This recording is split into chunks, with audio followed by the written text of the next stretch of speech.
I focus primarily in the use of genomics for precision medicine and oncology. So we really focus on figuring out what makes cancers tick by looking at their DNA blueprint.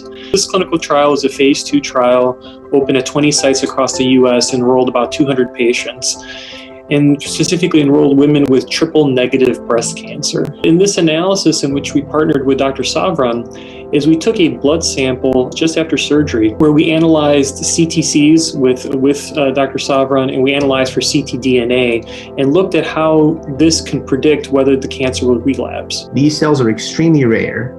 If you have a regular tube of blood, which is about 8 milliliters, there's hundreds of millions to billions of cells in there. But the cells that you're looking for, they could be as few as 3, 4. We first mix the blood sample with these specialized magnetic particles and find these cells, very rare cells.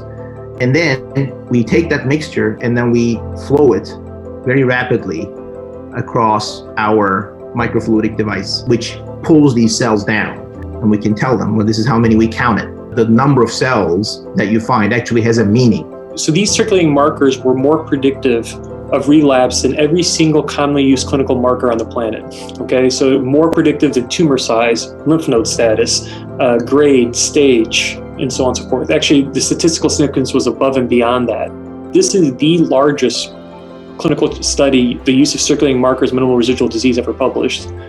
So this really puts it on the map. Now that we have a technology that can really tell us more definitively whether that cancer is coming back, or on the opposite, that there are actually really good chances that the cancer will not come back if they're negative for the markers, really helps stratify these patients.